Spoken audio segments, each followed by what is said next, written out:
তারপরে আজকে বিষয় আছে যে আধুনিক যুগে বাংলা সাহিত্যের কতিপয় বিখ্যাত সাহিত্যিকগণ তাদের রচনাবলী এবং বিখ্যাত হচ্ছে চরিত্র। তারপরে হচ্ছে যে আমাদের আপনার মুক্তিযুদ্ধ ভিত্তিক আমাদের কিছু সাহিত্যকর্ম। এর পরবর্তীতে আমরা প্রশ্ন সলভিং এ চলে যাব। মধুদা প্রকাশনীর পক্ষ থেকে আপনাদের সবাইকে আবারও শুভেচ্ছা জানাচ্ছি। সবাই আশা করি সুস্থ আছেন, ভালো আছেন। আমরা ক্লাসে চলে যাই। আজকের বিষয় আধুনিক যুগের বাংলা সাহিত্যের কতিপয় বিখ্যাত সাহিত্যিকগণ। আধুনিক যুগ শুরু হয়েছে 1801 সাল থেকে বর্তমান পর্যন্ত এই আধুনিক যুগই চলছে। আধুনিক যুগের কথা বলতে গেলে প্রথমে আসে আছে মাইকেল মধুসূদন দত্তের কথা। ঠিক আছে, মাইকেল মধুসূদন দত্ত তিনি হচ্ছে যে ভদ্রলোক আমাদের যশোরের সন্তান। 1824 খ্রিস্টাব্দে তিনি জন্মগ্রহণ করেন। 1843 সালে তিনি হচ্ছে ধর্মান্তরিত হন, হয়ে তিনি হচ্ছে যে খ্রিস্ট ধর্ম গ্রহণ করেন, যার কারণে তার নামের আগে মাইকেল ব্যবহার করা হয়। 1873 সালে তিনি মৃত্যুবরণ করেন।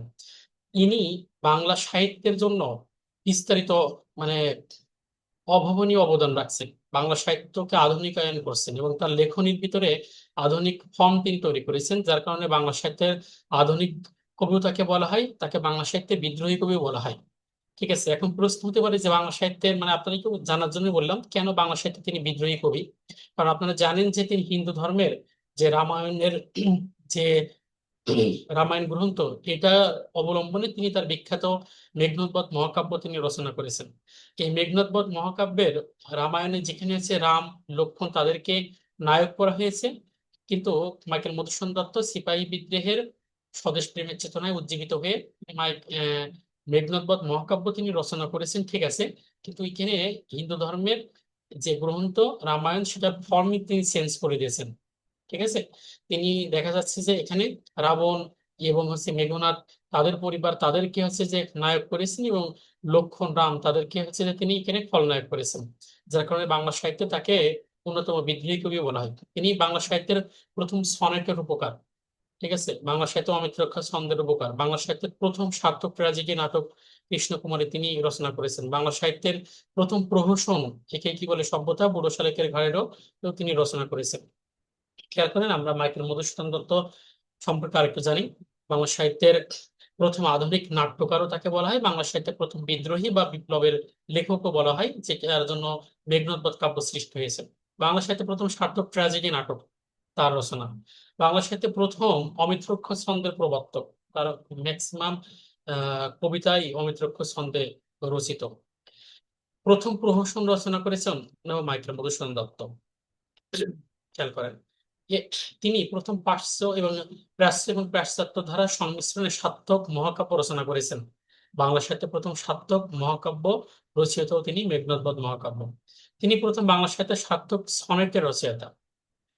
তিনি সর্বপ্রথম নাটকে অমিত রক্ষিত ছন্দের প্রয়োগ ঘটান। খেয়াল করেন, এখন তার এই সাহিত্যকর্ম সম্পর্কে জানার পরে আমরা একটা বিষয় একটু দেখব। তার সাহিত্যকর্ম আমরা খুব সুন্দরভাবে আমরা মনে রাখতে পারি কিভাবে। খেয়াল করেন, আমরা যদি লিখি যে আহ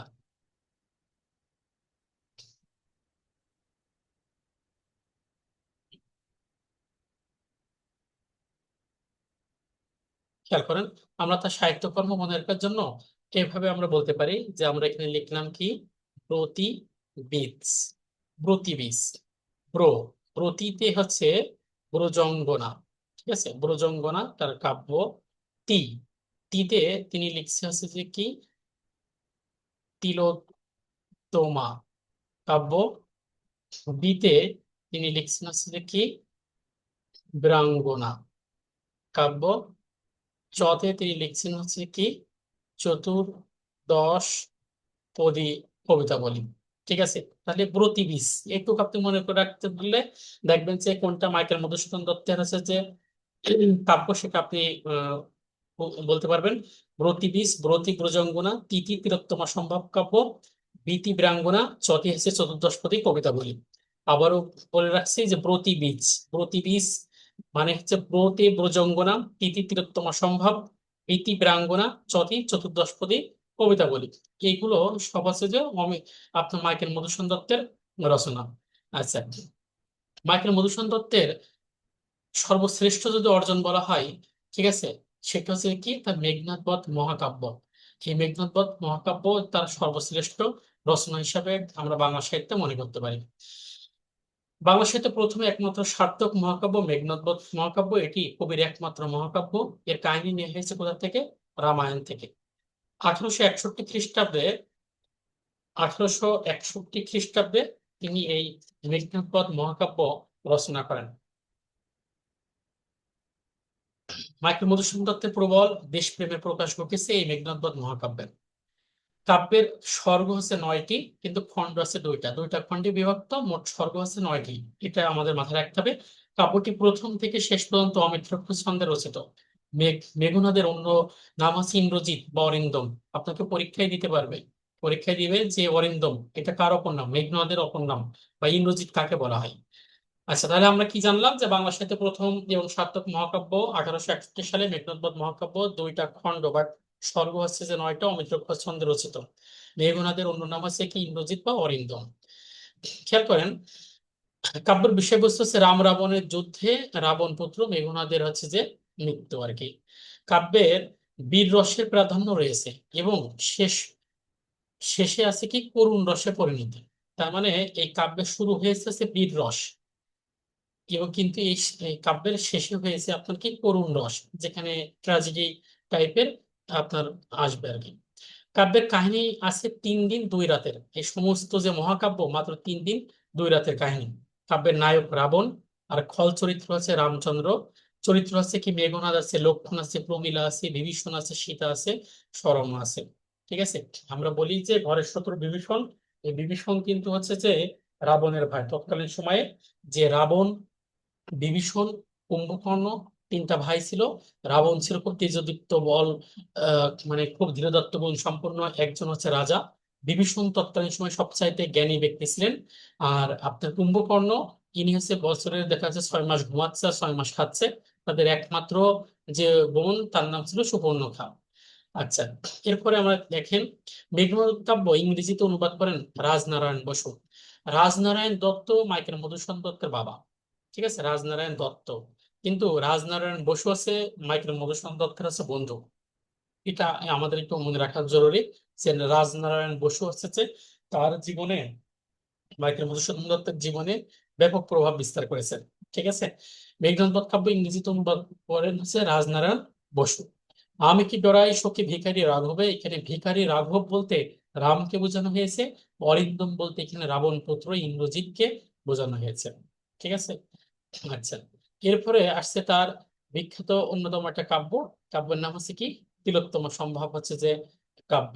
খেয়াল করেন, তিলোত্তমা সম্ভব 1860 সালে প্রকাশিত হয়। আর বাংলা নেটের ভাষা। জন্য একটু বুঝতে পারতেছি না, একটু স্লোলি বললে ভালো হয়। ও আচ্ছা আচ্ছা, ধন্যবাদ। ঠিক আছে, আচ্ছা আচ্ছা, ওকে, থ্যাংক ইউ। তিলোত্তমা সম্ভব কাব্য বাংলা। নেটের জন্য একটু বোঝা যাচ্ছে না আর কি, সেজন্য। আচ্ছা ঠিক আছে, ওকে ওকে। বাংলা ভাষায় রচিত অমিত্রাক্ষর ছন্দে প্রথম কাব্যগ্রন্থ হচ্ছে তিলোত্তমা সম্ভব কাব্য। ঠিক আছে, তাহলে তার প্রত্যেকটা কাব্য রচনা হচ্ছে অমিত্রাক্ষর ছন্দে। এই অমিত্রাক্ষর ছন্দের প্রথম তিনি প্রয়োগ ঘটেছেন যে কাব্যে প্রথম, সেটা হচ্ছে কি তিলোত্তমা সম্ভব কাব্য। কাব্যের স্বর্গ আছে 4টি। আচ্ছা, একটু বলি স্বর্গ। এই স্বর্গ মানে কিন্তু এই জান্নাত, হেভেন, বেহেশত এই ধরনের কিছু না। এই স্বর্গ মানে অধ্যায় বা চ্যাপ্টার। একটি কাহিনী কাব্য। পদ্মাবতী নাটকের 2য় অঙ্কে সর্বপ্রথম অমিত্রাক্ষর ছন্দের তিনি প্রয়োগ ঘটান। মানে অমিত্রাক্ষর পরীক্ষায় কিন্তু এটা খুব ইম্পর্টেন্ট যে অমিত্রাক্ষর ছন্দের প্রথম প্রয়োগ ঘটেছে তিনি কিন্তু একটা নাটকে, কোনো কাব্যে ঘটায়নি। এই নাটকের নাম হচ্ছে পদ্মাবতী। সেটার 2য় অঙ্কে তিনি আছে যে এটা প্রয়োগ ঘটিয়েছেন। কিন্তু কাব্যে প্রথম তিনি অমিত্রাক্ষর ছন্দে প্রয়োগ ঘটিয়েছেন তিলোত্তমা সম্ভব মহাকাব্যে। তিলোত্তমা সম্ভব মহাকাব্যে প্রথম অমিত্রাক্ষর ছন্দের পরিপূর্ণ রূপ দেখা যায় যে অমিত্রাক্ষর ছন্দের রচিত পূর্ণাঙ্গ গ্রন্থ। তাহলে এখান থেকে আমরা এত কিছু না বলে দুইটা আমরা উত্তর পাইতে পারি। একটা হচ্ছে যে তার অমিত্রাক্ষর ছন্দের প্রথম প্রয়োগ ঘটেছেন পদ্মাবতী নাটকের 2য় অঙ্কে, আর কিন্তু অমিত্রাক্ষর ছন্দ পূর্ণাঙ্গ রূপে ব্যবহার করেছেন তিলোত্তমা সম্ভব মহাকাব্য কাব্যে। মাইকেল তার এই কাব্যটি কবি যতীন্দ্র মোহন ঠাকুরকে উৎসর্গ করেন? আসছে কি বীরাঙ্গনা কাব্য। বাংলা সাহিত্যে এটি প্রথম পত্রকাব্য। তাহলে দেখেন এক একটা কাব্য কিন্তু এক এক ধাঁচের। বীরাঙ্গনা হচ্ছে তার কি পত্রকাব্য, যা পত্র আকারে লেখা হয়, তাই হচ্ছে পত্রকাব্য। ইতালীয় কবি ওভিদের এই যে হিরোইডিস কাব্যের আদর্শ অনুসারে এটা তিনি হচ্ছে যে পত্রকাব্য রচনা করেছেন। কোন কবি? ইতালীয় কবি ওভিদ। তাহলে বীরাঙ্গনা ছিল আমাদের কি কাব্য? পত্রকাব্য। 11টি পূর্ণপত্রে 11 জন নারীর বর্ণনা রয়েছে এই বীরাঙ্গনা কাব্যটিতে। তার মানে আপনার পরীক্ষায় দিতে পারে যে বীরাঙ্গনা কাব্যে, ঠিক আছে, এটা কি ধরনের কাব্য? পত্রকাব্য। ওকে।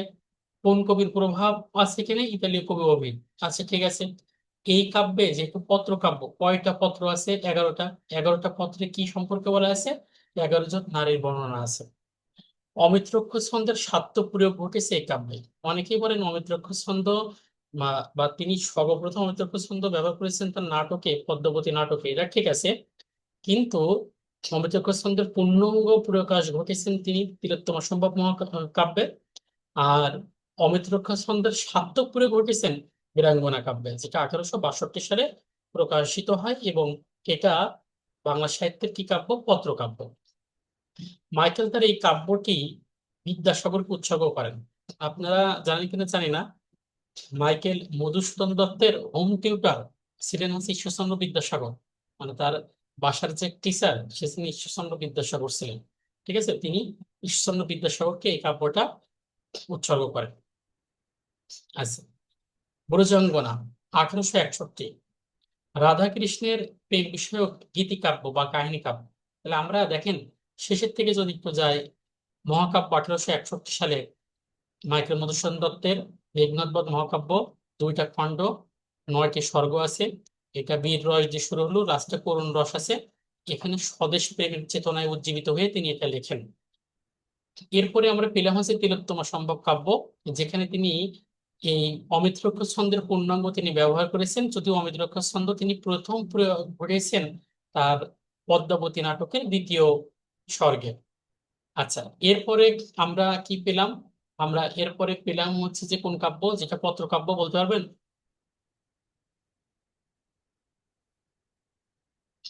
বলেন তো পত্রকাব্য কোনটা পেয়েছি আমরা?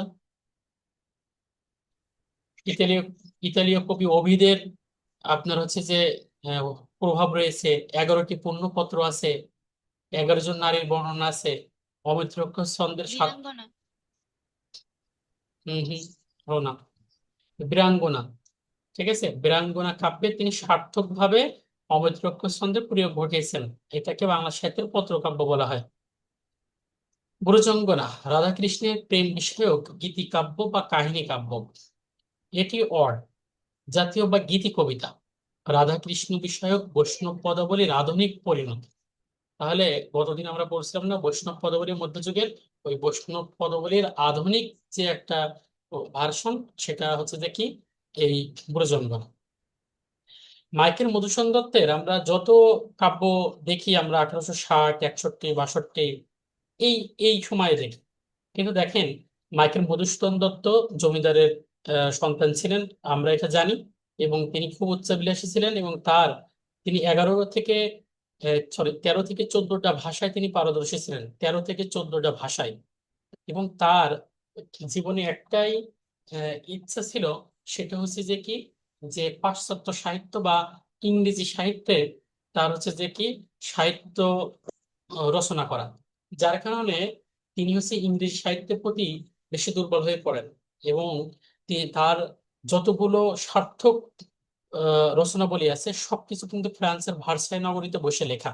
যেমন সনেট তিনি লিখেছেন, কপোতক্ষ নদ, বঙ্গভাষা, এই বিখ্যাত বিখ্যাত লেখাগুলো তার কিন্তু ওখানে বসে লেখা।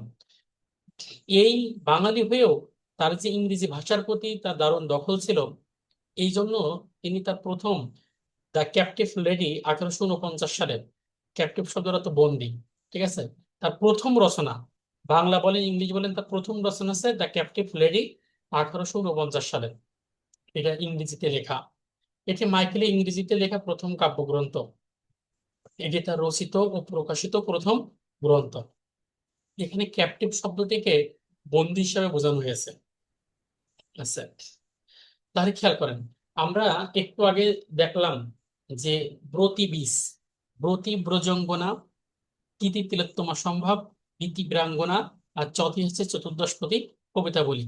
তার আমরা কাব্য সম্পর্কে একটু জানছি। আর সম্পাদিত পত্রিকার সংখ্যা আছে কয়টি? 4টি। এটা মাদ্রাজ থেকে প্রকাশিত হয়। লাস্টে কি ছিল? চতি চতুর্দশপদী কবিতা বলি, 1866 সালে। এটা আপনি একটু মার্ক করে রাখবেন, 1866 সালে তার বাংলা আধুনিক যুগের পাঠ পড়াইতেছে। আপা বুঝতে পারেন, আরেকবার একটু বলেন প্লিজ।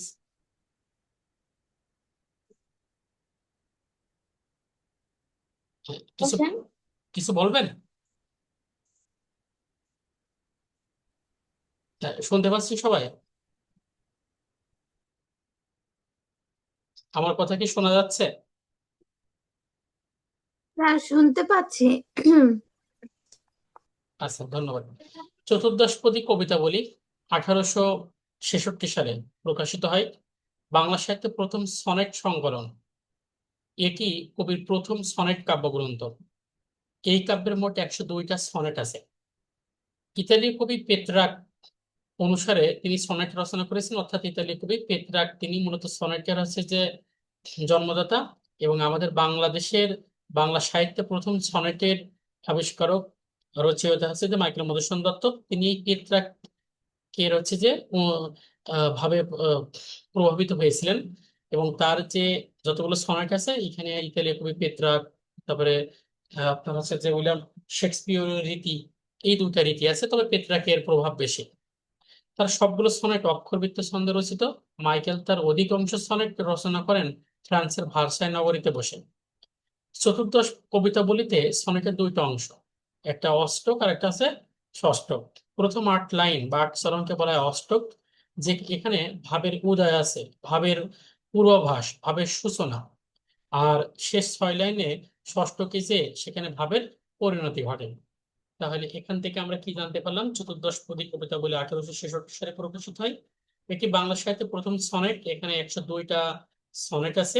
ইতালীয় কবি পেত্রাকের প্রভাবে প্রভাবিত হয়েছেন, এবং ম্যাক্সিমাম সনেট তার রচনাই হচ্ছে যে ফ্রান্সের ভার্সাই নগরীতে বসে। তার সবগুলো সনেট অক্ষরবৃত্ত ছন্দে রচিত। চতুর্দশপদী কবিতাবলী সনেটের যে দুইটা অংশ থাকে, প্রথম 8 চরণকে আমরা বলি অষ্টক এবং পরবর্তী 6 চরণকে বলি আমরা ষষ্ঠক।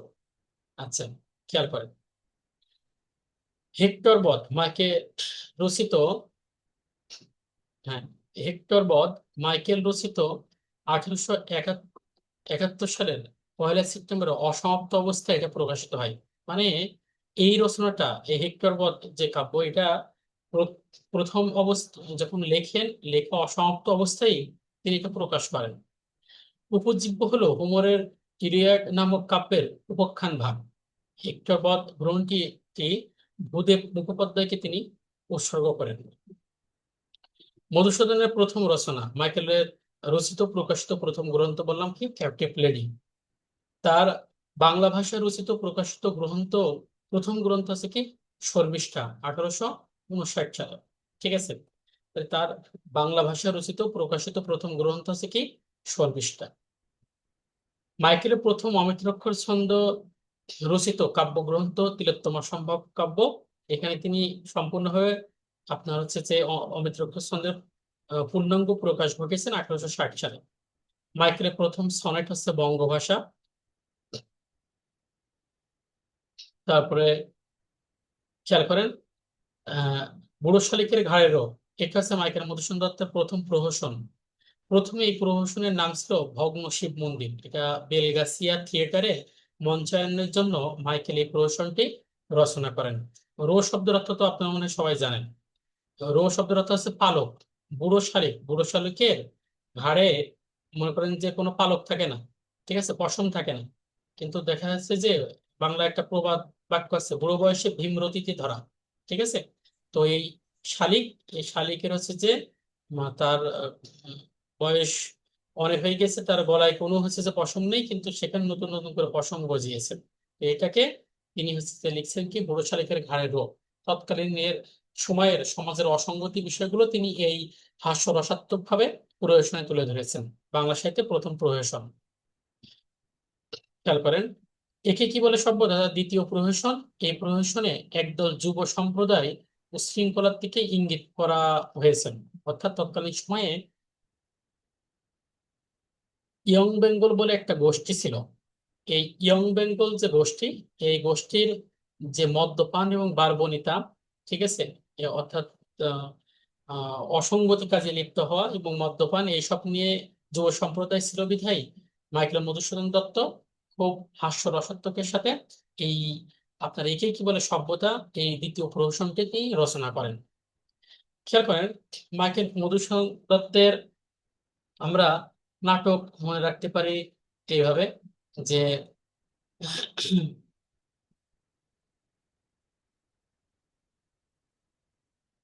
আমরা এখানে লিখতে পারি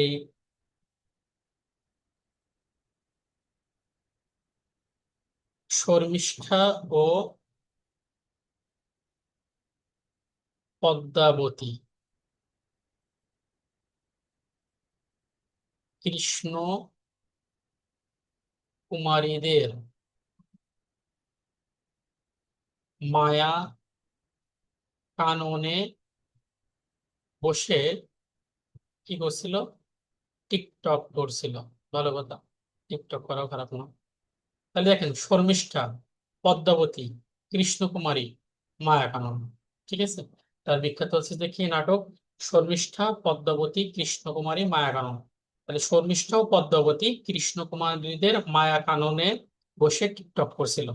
শর্মিষ্ঠা ও পদ্মাবতী কৃষ্ণকুমারীদের মায়া কাননে বসে কি করছিল? টিকটক করছিল। একবার দেখলে মনে থাকবে। হুম। তাহলে খেয়াল করেন, এবার আমরা দেখবো শর্মিষ্ঠা সম্পর্কে একটু আমরা একটু দেখি বিস্তারিত। আচ্ছা,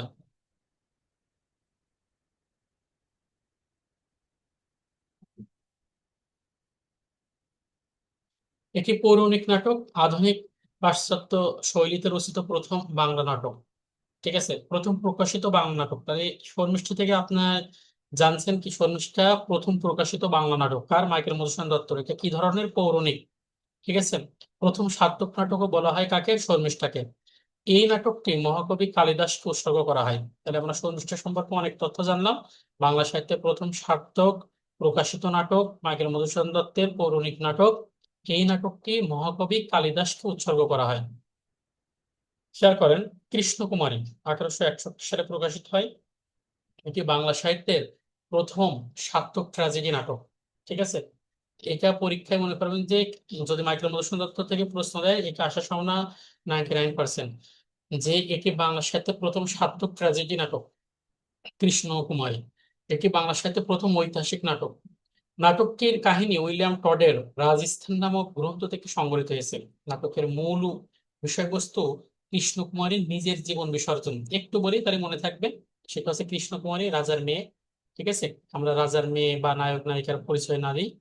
তো এখন হচ্ছে যে এই কৃষ্ণকুমারীর যে রাজার মেয়ে, ওর ওই রাজ্যের পার্শ্ববর্তী দুটা রাজা আছে। একটা নাম হয় মানসিংহ, আর একটার নাম এখন আমার মনে পড়তেছে না। তো এই দুই রাজা, তারা কৃষ্ণকুমারীকে পছন্দ করে, তারা বিয়ে করতে চায়। ঠিক আছে। কিন্তু দেখছি যে এর সাথে যদি বিয়ে দেয় তাহলে এই রাজ্য, কৃষ্ণকুমারীর রাজ্য আরেকজন ধ্বংস করবে, অমুকের সাথে বিয়ে দিলে এ ধ্বংস করবে। কিন্তু তার ভিতরে এখন আপেক্ষিকভাবে যে ভালো, তার সাথে তার বাবা চিন্তা করে যে বিয়ে দেবে। কিন্তু এক পর্যায়ে যখন জানতে পারে যে না, তার রাজ্য আক্রমণ হবে, তার যে ঘনিষ্ঠ প্রজা এবং রাজ্যের যারা মন্ত্রী, তারা বললে যে না, আপনার মেয়েকে হয় বনবাসে পাঠান বা অন্য কোনো জায়গায় সরিয়ে দেন, নাহলে রাজ্যের ক্ষতি হবে। তখন নিজের মেয়েকে নিজে হত্যা করে। ঠিক আছে। তাহলে নাটকের মূল বিষয়বস্তু হচ্ছে কৃষ্ণকুমারীর নিজের জীবন বিসর্জন। ঠিক আছে, যার কারণে এটা বাংলা সাহিত্যে প্রথম সার্থক ট্র্যাজেডি নাটক, বাংলা সাহিত্যে প্রথম ঐতিহাসিক নাটক। নাটকটির কাহিনী উইলিয়াম টডের রাজস্থান নামক গ্রন্থ থেকে সংগৃহীত হয়েছে। কৃষ্ণকুমারী 1861। পদ্মাবতী 1860। পদ্মাবতী নাটকে মধুসূদন প্রথম অমিত্রক্ষ ছন্দের প্রয়োগ ঘটান। এটি পৌরাণিক নাটক, প্রথম সার্থক কমেডি নাটক। তাহলে পদ্মাবতী ছিল কমেডি নাটক, আর সার্থক ট্র্যাজেডি নাটক হচ্ছে যে কৃষ্ণকুমারী। গ্রিক পুরাণের বিখ্যাত গল্প অ্যাপেল অফ ডিসকর্ড অবলম্বনে হিন্দু পৌরাণিক ধাঁচের পদ্মাবতী নাটকটি রচিত। ঠিক আছে। তাহলে গ্রিক পুরাণের বিখ্যাত গল্প অ্যাপেল অফ ডিসকর্ড অবলম্বনে হিন্দু পৌরাণিক ধাঁচে পদ্মাবতী নাটকটি রচিত হয়েছে। পদ্মাবতী কত সালে? 1860 সালে। খেয়াল করেন কৃষ্ণ সম্পর্কিত নামের ভিন্নতা। কৃষ্ণকুমারী নাটক মাইকেল মধুসূদন দত্ত রচনা করেছেন, এটা একটা নাটক। কৃষ্ণ চরিত প্রবন্ধ, এটা কার? বঙ্কিমচন্দ্র চট্টোপাধ্যায়। কৃষ্ণপক্ষ গল্প গ্রন্থ আব্দুল গাফফার চৌধুরী। কৃষ্ণপক্ষ উপন্যাস কার? হুমায়ুন আহমেদ। তাহলে আমরা একটু দেখি, কৃষ্ণকুমারী নাটক মাইকেল মধুসূদন দত্তের সার্থক ট্র্যাজেডি নাটক, বাংলা সাহিত্যের প্রথম আহ, বিখ্যাত ট্র্যাজেডি নাটক। কৃষ্ণ চরিত প্রবন্ধ বঙ্কিমচন্দ্র চট্টোপাধ্যায়। কৃষ্ণপক্ষ গল্পগ্রন্থ আব্দুল গাফফার চৌধুরী। আর কৃষ্ণপক্ষ উপন্যাস হুমায়ুন আহমেদ। মায়াকানন 1874 খ্রিস্টাব্দে নাটকটি প্রকাশিত হয় তার মৃত্যুর পর। তাহলে এই মাইকেল মধুসূদন দত্ত মৃত্যুর পরে কোন নাটক প্রকাশিত হয়? মায়াকানন। এটি মাইকেলের রচিত সর্বশেষ নাটক এবং ট্র্যাজেডি নাটক। তাহলে প্রথম ট্র্যাজেডি ছিল কৃষ্ণকুমারী, আর সর্বশেষ ট্র্যাজেডি নাটক মায়াকানন। খেয়াল করেন, তার মানে এটা মাইকেলের সর্বশেষ নাটক, তার মৃত্যুর পর প্রকাশিত হয়। খেয়াল করেন, তাহলে মাইকেল সম্পর্কে আমরা জানলাম। আমরা একদম ক্লাসের শেষে মাইকেল সম্পর্কে দারুণ দারুণ প্রশ্নগুলো একটু সলভ করার চেষ্টা করব। কাজী নজরুল ইসলাম, ঠিক আছে, বাংলা সাহিত্যের বিদ্রোহী উপকবি হিসেবে পরিচিত কাজী নজরুল ইসলাম। আপনারা জানেন যে কাজী নজরুল ইসলামের মৃত্যু, বাংলাদেশের নাগরিকত্ব, কাজী নজরুল ইসলামের 21শে পদক, সবকিছু 1976 সাল। ঠিক আছে। আচ্ছা, কাজী নজরুল ইসলামের উপন্যাস, তিনি উপন্যাস লিখছেন মাত্র কয়টা? কয়টা? 3টা। কুহেলিকা নামের মেয়েটি, মৃত্যু ক্ষুধায় বাঁধনহারা। কুহেলিকা তার একটা উপন্যাস, মৃত্যু ক্ষুধা একটা উপন্যাস, আর বাঁধনহারার একটা উপন্যাস। বাঁধনহারা তার পত্র উপন্যাস। ঠিক আছে। তাহলে আবারও বলছি, কুহেলিকা নামের মেয়েটি, মৃত্যু ক্ষুধায় বাঁধনহারা। ঠিক আছে, কুহেলিকা একটা উপন্যাস, মৃত্যু ক্ষুধা একটা, বাঁধনহারা একটা উপন্যাস। নাটক, তা নাটক মনে রাখা যাবে এভাবে যে আলেয়া ও মধুমালা পুতুলের বিয়েতে ঝিলিমিলি শাড়ি পরবে। আলেয়া একটা তার নাটক, মধুমালা একটা নাটক, পুতুলের বিয়ে একটা নাটক, আর ঝিলিমিলি একটা নাটক। তাহলে আবার বলছে, নাটক হচ্ছে তার কয়টা? নাটক হচ্ছে 4টা। আলেয়া ও মধুমালা পুতুলের বিয়েতে ঝিলিমিলি শাড়ি পরবে। ঠিক আছে। কাব্য, কবির বিখ্যাত কাব্যগ্রন্থ অগ্নিবীণা 1922। আমরা অগ্নিবীণার সালটা আমরা ভালোভাবে মনে রাখবো। অগ্নিবীণা, এই যে বিদ্রোহী কবি, আর তার যে বিদ্রোহী নাম ধারণ করেছেন অগ্নিবীণা কাব্যের মাধ্যমে। বিশ্বের বাসী, ভাঙার গান, সাম্যবাদী, সর্বহারা, ফণী মনসা, জিঞ্জির, সন্ধ্যা, প্রলয় শিখা। খেয়াল করেন, এই কাজী নজরুল ইসলামের এই কাব্যগুলো যদি আমরা ছন্দ আকারে মনে রাখার চেষ্টা করি, আমাদের জন্য আরো বেশি হিতে বিপরীত হবে। আপনি একটা বিষয় আছে, এটা কয়েকবার জাস্ট রিডিং পড়বেন, পড়ার পরে এই কাব্য কেন্দ্রিক প্রশ্নগুলো আপনি সলভ করবেন। ঠিক আছে। সব সময় সব ছন্দ দিয়ে আসলে কাজ হয় না। দেখা যাচ্ছে যে আপনি যদি বাঁক নিয়ে যান, তার থেকে যদি একটু আপনি শর্টে যাইতে চান, এই শর্টে গেলে ওই রাস্তা হয়তো বা আপনার জন্য খুব মর্মান্তিক হবে, সেজন্য একটু ঘুরে যাওয়াই ভালো। তো খেয়াল করেন, এটা দিয়ে ছন্দ বানালে বানানো যাবে, কোনো সমস্যা নেই। আপনি যদি বলেন তাহলে আমরা এটা দিয়ে দেবো, সমস্যা নেই। কিন্তু আমার কাছে মনে হয়েছে যে অগ্নিবীণা, বিষের বাঁশি, ভাঙার গান, সাম্যবাদী, সর্বহারা, পরিমনসা, জিঞ্জির, সন্ধ্যা, প্রলয় শিখা, এগুলো তার আছে থেকে কাব্যগ্রন্থ। খেয়াল করেন, গল্পগ্রন্থ হচ্ছে ব্যথার দান। নজরুলের প্রথম প্রকাশিত গল্পগ্রন্থ হচ্ছে কি? ব্যথার দান। এটাও কত সালে? 1922 সালে। রিক্তের বেদন, ঠিক আছে, এই রিক্তের বেদনে মোট 8টি গল্প আছে। যেমন রাক্ষসী একটা গল্প তার। শিউলিমালা তার একটা গল্প গ্রন্থ, এই গ্রন্থে মোট 4টে গল্প আছে। এটা আমাদের দরকার নেই, কিন্তু আমরা এখানে দিয়েছি দেখেন, পদ্ম গোখরা বা জিনের বাচ্চা। অনেক সময় প্রশ্ন দেয় জিনের বাচ্চা এটা কাজী নজরুল ইসলামের কি জাতীয় গ্রন্থ? সবাই চিন্তা করে যে এটা কাজী নজরুল ইসলামের হয়তো বা কোনো গ্রন্থই নাই, কারণ কাজী নজরুল ইসলামের গ্রন্থের ভিতরে বিদ্রোহ সত্তা, সাম্যবাদী, ঠিক আছে, এই অগ্নি, এই ধরনের বিষয়গুলো আছে। কিন্তু দেখেন জিনের বাচ্চা তার একটা গল্প, এটা কোন গল্প গ্রন্থের অন্তর্গত? শিউলিমালা। হক সাহেবের হাসির গল্প, এটাও কিন্তু কাজী নজরুল ইসলামের একটা গল্প গ্রন্থ। এটি একটি হাসির গল্প সংকলন। সাপুড়ে নামে একটা বিখ্যাত একটা আখ্যান আছে এখানে। তাহলে ভাই আমরা কি জানলাম? যে ব্যথার দান তার প্রকাশিত প্রথম গল্প গ্রন্থ রিক্তের বেদন। ঠিক আছে। তারপরে আছে শিউলিমালা। আর তারপরে হচ্ছে যে কি পেলাম আমরা? হক সাহেবের হাসির গল্প। বাজেয়াপ্তকারী তার গ্রন্থের নাম বিশ্বের বাসী, যুগবাণী। যুগবাণী কিন্তু তার প্রবন্ধ। তাহলে পরীক্ষা আপনাকে দিতে পারে নিচের কোনটা কাজী নজরুল ইসলামের নিষিদ্ধ প্রবন্ধ গ্রন্থ, যেন আপনি আবার বিশের বাসী দিয়েন না। আর যোগবাণী হচ্ছে কি? প্রবন্ধ গ্রন্থ। ওকে। প্রলয় শিখা, যেন আপনি প্রবন্ধের জায়গায় প্রলয় শিখা দিয়েন না, এটা কিন্তু তার কাব্য। ভাঙার গান, চন্দ্রবিন্দু, এগুলো হচ্ছে যে আপনার হচ্ছে যে এই চন্দ্রবিন্দু তার কি সঙ্গীত গ্রন্থ। এটা আমরা একটু মনে রাখছি কি বিজেপি ভিসি।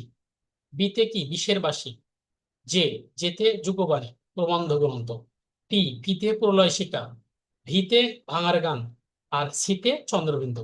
তাহলে বাজেয়াপ্তকারী গ্রন্থ অর্থাৎ ব্রিটিশ বিরোধী আন্দোলন বা ব্রিটিশ বিরোধী লেখনির সাথে এর একটা সামঞ্জস্যতা আছে বিধায় ব্রিটিশদের হচ্ছে যে বিরুদ্ধে তার এই লেখনির জন্য তাকে হচ্ছে যে কি করতে হয়, অনেকবার কারাবরণও করতে হয়েছে। যেমন আমরা জানি আনন্দময়ীর আগমনের জন্য তিনি 6 মাস জেলে ছিলেন।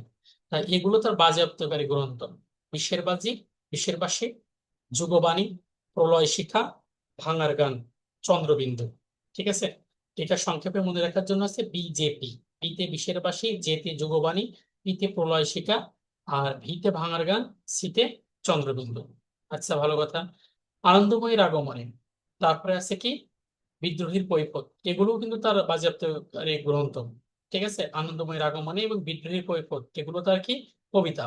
তাহলে নিচের কোন কবিতা এখনো হচ্ছে যে বাজেয়াপ্ত করেছে ইংরেজ এই তৎকালীন হচ্ছে যে ব্রিটিশরা? সেটা হচ্ছে যে কি আনন্দময়ীর আগমনে আর বিদ্রোহীর কৈফিয়ত। মিল অমিলের তথ্য, সঞ্চিতা কাব্যগ্রন্থ, এটা হচ্ছে কাজী নজরুল ইসলামের। সঞ্চয়িতা, এটা হচ্ছে কি রবীন্দ্রনাথ ঠাকুরের। ঠিক আছে, সঞ্চয়িতা এটাও কাব্যগ্রন্থ। আসছে কি সঞ্চায়ন প্রবন্ধ, কাজী মোতাহার হোসেনের প্রবন্ধ হচ্ছে কি সঞ্চায়ন। খেয়াল করেন, কবিতা ও কাব্যগ্রন্থ ব্যাখ্যা। মুক্তি, এটা কাজী নজরুল ইসলামের প্রথম প্রকাশিত কবিতা। মুক্তি হচ্ছে কাজী নজরুল ইসলামের প্রথম প্রকাশিত কবিতা। 1326 বঙ্গাব্দে বঙ্গীয় মুসলিম সাহিত্য পত্রিকা এটা প্রকাশিত হয়। তাহলে তার প্রথম প্রকাশিত কবিতার নাম কি মুক্তি। প্রয়োল্লাস, এটা খুব ইম্পর্টেন্ট। অগ্নিবীণা কাব্যের প্রথম কবিতার নাম কিন্তু প্রয়োল্লাস, কিন্তু আপনারা যখন লিখে আসে পরীক্ষায় আসে অগ্নিবীণা কাব্যের প্রথম কবিতা কি, আপনি বিদ্রোহী দেখার সাথে সাথে অ্যান্সার করেন, তখনই ভুল হয়ে যায়। তাহলে অগ্নিবীণা কাব্যের প্রথম কবিতার নাম হচ্ছে কি প্রয়োল্লাস। এই অগ্নিবীণা কাব্য কত সালে প্রকাশিত হয়? এটা 1922 সালে প্রকাশিত হয়। আচ্ছা, বিদ্রোহী, এটা অগ্নিবীণার দ্বিতীয় কবিতা। 1922 সালে সাপ্তাহিক কোন পত্রিকা, পরীক্ষায় বারবার আসছে কিন্তু, যে বিদ্রোহী কবিতাটি কোন পত্রিকায় প্রথম প্রকাশিত হয়? বীজলি পত্রিকায় প্রথম প্রকাশিত হয়। ঠিক আছে, রক্তম্বর ধারিণী মা, এটাও অগ্নিবীণার কাব্যের অন্তর্গত। সাম্যবাদী, এটা আমরা শুনতে শুনতে মানে কি বলবো মুখস্থ হয়ে গেছে। সাম্যবাদী এই কবিতাটি লাঙল পত্রিকায় প্রকাশিত হয়। এই কাব্যের, ঠিক আছে, এই কাব্যের বিখ্যাত কবিতা হচ্ছে মানুষ। তাহলে এই যে মানুষ, যেখানে অসাম্প্রদায়িক চেতনা, ঠিক আছে, যেখানে সাম্যের কথা বলেছেন, মানুষ তার বিখ্যাত যে কবিতা, সেটা কোন কাব্যগ্রন্থের? সাম্যবাদী। বুঝে গেছেন? আচ্ছা, আনন্দময়ীর আগমনে, যার জন্য তিনি 6 মাসের কারাবরণ করেছিলেন, কান্ডারি হুঁশিয়ার কবিতাটি সর্বহারা কাব্যগ্রন্থের অন্তর্গত। নাম শুনছেন সর্বহারা? ঠিক আছে, সর্বহারা পাঠিয়ে আছে না? তো কান্ডারি হুঁশিয়ার এটা হচ্ছে তার সর্বহারা কাব্যগ্রন্থের অন্তর্গত। খেয়াপাড়ের তরুণী, ঢাকার নবাব পরিবারের এক মহিলার অঙ্কিত ছবি দেখে কবিতাটি রচনা করেছেন। কবিরা মানে এতটাই মেধা সম্পন্ন মেধাদীপ্ত হয়, যেমন রবীন্দ্রনাথ ঠাকুর তার বলাকা কাব্যে একটা কবিতা আছে, তার নাম হচ্ছে ছবি। এই জাস্ট শুধু একটা ছবি দেখে সাথে সাথে তিনি কবিতা লিখছেন, যে নয়নের সম্মুখে তুমি নাই, নয়নের মাঝে নিয়েছো যে ঠাই। ঠিক আছে, তদ্রূপ এই খেয়াপাড়ের তরুণীটা, এটা হচ্ছে ঢাকা নবাব পরিবারের এক মহিলার অঙ্কিত ছবি দেখে কবিতাকে তিনি রচনা করেছেন। পূজারিণী কবিতাটি দোলন চাপা কাব্যগ্রন্থের অন্তর্গত। পূজারিণী। বাতায়ন পাশে গোবাক তরুর শাড়ি, এটা মনে হয় কোশ্চেন সলভ করতে গেলে বারবার পাবেন। বাতায়ন পাশে গোবাক তরুর শাড়ি কবিতাটি চক্রবাক কাব্যের অন্তর্গত। চক্রবাক কিন্তু তার কি প্রেমের কবিতা। ঠিক আছে, প্রেমের কাব্যে যে নজরুলকে বলা হয় যে বিদ্রোহী ঝংকার, বিদ্রোহী নিয়েই তিনি লিখছেন, কিন্তু চক্রবাকে তিনি অস মানে অপরিমেয় একটা স্মৃতি প্রেমিকের পরিচয় তিনি দিয়েছেন, যে তুমি যেন এক পদ্মায় ঢাকা বাড়ি, আমি যেন শিশির সিক্ত হাওয়া। তার মানে সকালবেলা শিশির যে হাওয়াটা বয় পদ্মার উপরে, ঠিক আছে, যেমন লাগে লেগে থাকে, ঠিক তেমন। এখানে ভূভাগ শব্দের অর্থ কি? সুপারি। আচ্ছা, উৎসর্গকৃত তার গ্রন্থের নাম সঞ্চিতা কাব্যগ্রন্থ তিনি রবীন্দ্রনাথ ঠাকুরকে তিনি উৎসর্গ করেছেন। অগ্নিবীণা কাব্য গ্রন্থটি ব্রিটিশ বিরোধী বাঙালি বারীন্দ্র কুমার ঘোষ তাকে উৎসর্গ করেছেন। তাহলে এটা একটু মাথায় রাখতে হবে, এটা খুব ইম্পর্টেন্ট যে অগ্নিবীণা কাব্যগ্রন্থটি ব্রিটিশ বিরোধী বাঙালি বারীন্দ্র কুমার ঘোষকে উৎসর্গ করেছেন। বাদনহারা উপন্যাস সরকার ও সাংবাদিক সাহিত্যিক নলিনীকান্তকে তিনি উৎসর্গ করেছেন। রবীন্দ্রনাথ ঠাকুর তার বসন্ত গীতিনাট্যটি নজরুলের বন্দি অবস্থায় উৎসর্গ করেন নজরুলকে। নজরুল যখন বন্দি অবস্থায় আছেন তখন রবীন্দ্রনাথ ঠাকুর তার এই বসন্ত গীতিনাট্যটি নজরুলকে উৎসর্গ করেন। অনেকেই বলে নজরুলের সাথে রবীন্দ্রনাথের সম্পর্ক খারাপ, কিন্তু না, এটা আসলে এ ধরনের কোনো ইনফরমেশন পাওয়া যায়নি, যা আছে সব বাঙালিদের ইউমার। সম্পাদিত পত্রিকা ধূমকেতু, নবযুগ, লাঙল এইসব পত্রিকার সাথে তিনি যুক্ত ছিলেন। আচ্ছা, জসীমউদ্দিন খেয়াল করেন, বাংলা সাহিত্যের পল্লী কবি বলা হয় জসীমউদ্দিনকে, কারণ পল্লীর ভাব ভাবনা চেতনা এই জসীমউদ্দিনের কাব্যের ভিতরে বারবার প্রকাশিত হয়েছে, যার কারণে আমরা তাকে পল্লী কবি বলি। তবে রবীন্দ্রনাথ ঠাকুর বলেছেন যে জসীমউদ্দিনের লেখনী ভাব এবং ভাবনা অতি আধুনিক। তার কাব্যগ্রন্থ রাখালি প্রথম প্রকাশিত কাব্যগ্রন্থ। তার শ্রেষ্ঠ রচনা আছে নকশিকাঁথার মাঠ। এই কাব্যটি ইংরেজিতে অনুবাদ করা হয়, অনুবাদক ছিলেন মিল্ফোর্ড। খেয়াল করেন চরিত্র, এখানে হচ্ছে যে নকশিকাঁথার মাঠে বিখ্যাত চরিত্র পরীক্ষা দেবে যে রূপাই এবং সাজু চরিত্রটি জসীমউদ্দিনের কোন কাব্যগ্রন্থ থেকে নেওয়া হয়েছে? রূপাই এবং সাজু এই দুই চরিত্রটি জসীমউদ্দিনের নকশিকাঁথার মাঠ নামক এই কাহিনী কাব্য থেকে নেওয়া হয়েছে। তার অন্যান্য কাব্যগ্রন্থ হচ্ছে কি বালুচর, ধানক্ষেত, সজন বাদিয়ার ঘাট। ঠিক আছে, চরিত্র হচ্ছে সজন ও আছে যে উম দুলি, সুজন ও দুলি। রঙিলা নায়ের মাঝি, রূপবতী, মাটির কান্না, সখিনা, হলুদ বরণী, জলে লেখন, মা চেয়ে জননী কান্দে, সুচয়নী, নির্বাচিত কবিতা সংকলন, কাফনের মিছিল। ঠিক আছে, এগুলো তার বিখ্যাত কাব্যগ্রন্থ বা তার হচ্ছে যে রচনা। ঠিক আছে, আমরা কিভাবে এগুলো ইয়ে করতে পারি? আমরা বলি যে আহ, হ্যাঁ, সখিনা নামের এক রূপবতী কন্যা ছিল। সে তার বাড়ি ছিল সুজনবাদিয়ার ঘাট। সে নকশিকাঁথার মাঠ সেলাই করতে পারতো। ঠিক আছে। আহ তারপরে আছে রাখাল নামকের এক ছেলে, তাকে ভীষণ পছন্দ করতো। তারপরে আছে রাখাল কি করে, রাখাল হচ্ছে যে আপনার এই রূপবতী যে ছকিনা, তাকে আছে ধান ক্ষেতের পাশে বালুচরে বসিয়ে আহ মাটির কান্নার শোনাতো। ঠিক আছে, এই মাটির কান্না শুনে মা যে জননী কেন্দে মরে, এই ইত্যাদি ইত্যাদি এইভাবে আছে যে আপনার ছন্দ আছে। কিন্তু আপনাকে আমি একটু বারবার বলতে চাই, আপনি এইগুলো বারবার একটু রিডিং করবেন আর প্রশ্ন সলভ করবেন। আপনি প্রশ্ন যত দ্রুত যত সলভ করবেন তত আপনার হচ্ছে যে পড়া ভিতরে আত্মস্থ হবে। এবং প্রশ্ন সলভ করতে করতে দেখবেন যে হচ্ছে যে আপনি ঘুমের ঘরে সলভ করছেন, তখন আপনার প্রশ্ন হচ্ছে যে ঠিক হয়ে গেছে। আপনারা ম্যাক্সিমাম অফিসের সাথে এঙ্গেজড আছেন, আপনারা যখনই একটু সময় পান আপনারা শুধু প্রশ্ন সলভ করবেন। আপনার শুধু এইভাবে পড়ে পড়ে পড়ে পড়ে তার থেকে বেশি করে আপনি প্রশ্ন সলভ করার চেষ্টা করবেন। আপনার যদি একটু সময় পান তাহলে আপনি যে কোনো ক্লাস, আমাদের যে মধুতা প্রকাশনীর পক্ষ থেকে আপনার যতগুলো ক্লাস আছে ক্লাসের রেকর্ডিং গুলো আপনি ইয়ারফোন দিয়ে একটু শুনবেন। আপনি যতটুকু শুনবেন মনোযোগ দিয়ে শুনবেন, বাসায় এসে প্রশ্ন সলভ করবেন। ক্লাসগুলো একটু ভালো করে মনোযোগ দিয়ে শোনেন, দেখবেন যে হয়ে গেছে। খেয়াল করেন নাটক, তার নাটক হচ্ছে পদ্মার পাড়। পদ্মার পাড়, বেদের মেয়ে, মধুমালা, পল্লীবধূ, গ্রামের মায়া। তারপরে হচ্ছে যে বেদের মেয়ে। ঠিক আছে, তারপরে মধুমালা, পল্লীবধূ, গ্রামের মায়া, এগুলো তার কি সব রেকর্ডিং ক্লাস গুলো তো দেয়া হয় না। বুঝিনি? লাস্ট বাংলা সব রেকর্ডিং ক্লাস গুলো তো পাচ্ছি না আমরা। লাস্ট বাংলা রেকর্ডিং ক্লাসে আমরা হ্যাঁ, পাইনি। আপা আপনি মনে হয় ক্লাসে একটু পরে জয়েন করেছেন। আমি বলেছি, আমি দুঃখ প্রকাশ করেছি, আমার যে গতদিনের যে ক্লাসটা, ওই ক্লাসটা 15 মিনিট হওয়ার পরে অফ হয়ে গেছিল। আপনি হয়তোবা ক্লাস করতে করতে বুঝতে পারছিলেন। তারপরে ক্লাসটা আমরা হচ্ছে যে শেষ করছি।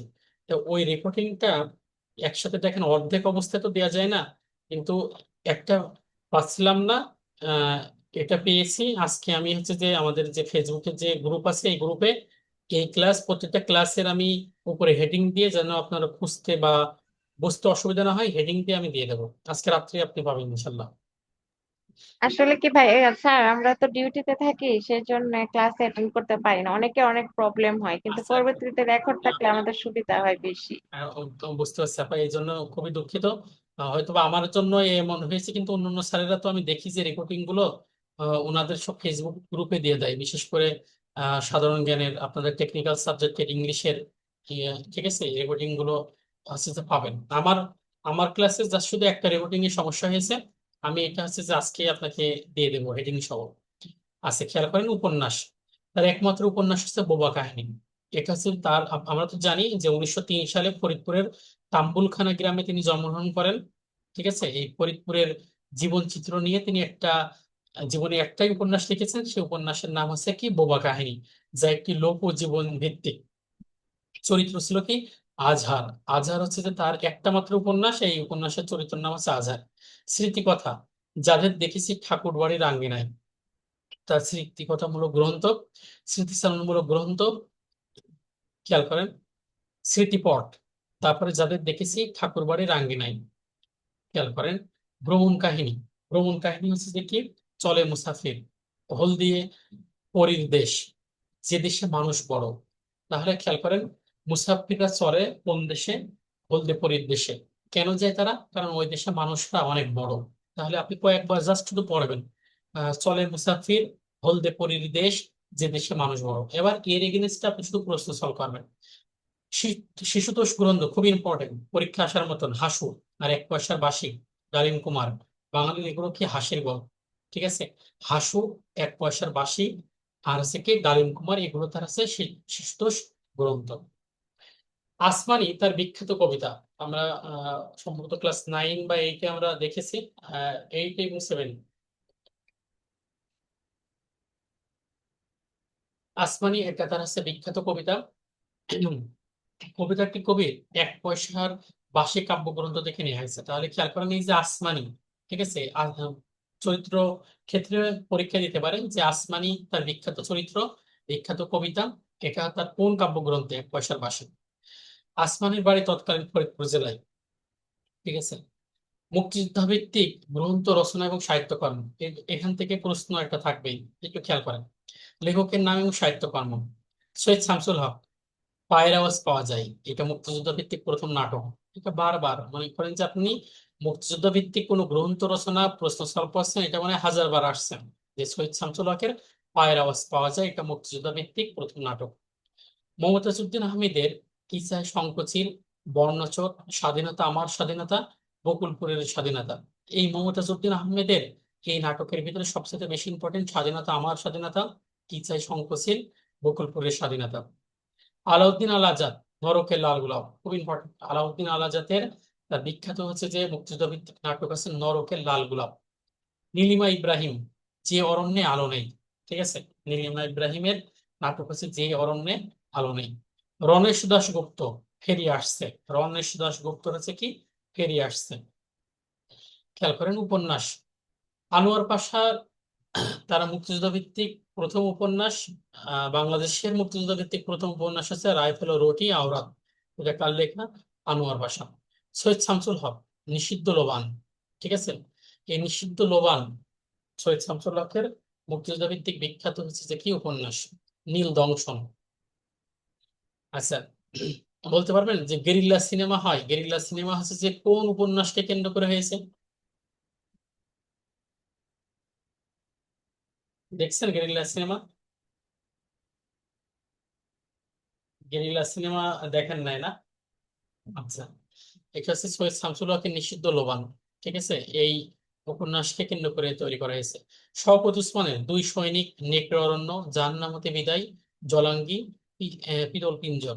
খেয়াল করেন, এইগুলো একটু ভালো করে মনে রাখার চেষ্টা করেন। শওকত উসমান, শওকত উসমানের অনেকগুলো গ্রন্থ মুক্তিযোদ্ধা ভিত্তিক। দুই সৈনিক, নেকড়ে অরণ্য, জাহান্নাম হতে বিদায়, এগুলো খুব ইম্পর্টেন্ট। জলাঙ্গি, শওকত ওসমানের দুই সৈনিক, নেকড়ে অরণ্য, জাহান্নাম হতে বিদায়, জলাঙ্গি।